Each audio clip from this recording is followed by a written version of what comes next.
আল্লাহ এ পর্যন্ত আমরা মরহুমা বেগম খালেদা জিয়া আল্লাহ তারপরে আমরা তোমার পবিত্র কালামুল্লাহ খতম করেছি। বাংলাদেশের রাজনীতির উজ্জ্বল নক্ষত্র, বাংলাদেশের আপদহীন নেত্রী দেশনেত্রী বেগম খালেদা জিয়ার মহাকালের মহাযাত্রার মহাপ্রয়াণের পরে খালেদা জিয়ার জন্য আপনাদের ভালোবাসা, শ্রদ্ধা এবং তার আত্মার মাগফিরাত কামনা করার জন্য আপনারা যে কষ্ট করে উপস্থিত হয়েছেন, সেই জন্য আমার প্রিয় ভাই এবং বোনদের আমি ধন্যবাদ এবং কৃতজ্ঞতা জানাচ্ছি।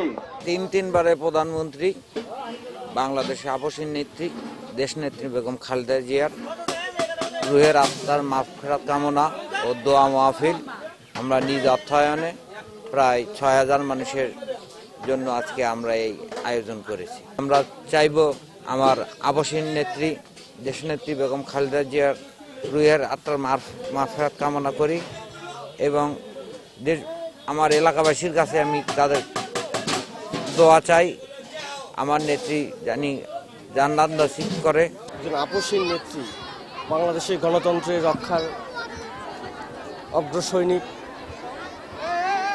আপসীন দেশনেত্রী, আমাদের গণতন্ত্রের মা দেশনেত্রী বেগম খালেদা জিয়ার গত 30 ডিসেম্বর উনি মৃত্যুবরণ করেছেন। আমরা ওনার রুহের মাগফিরাত কামনায় আজকের এই তার জন্য কোরআন খতম ও দোয়া মাহফিলের আয়োজন করেছি। আল্লাহ ওনাকে জান্নাতুল ফেরদৌসের সর্বোচ্চ মাকাম দান করুক, এইটাই আমাদের প্রত্যাশা।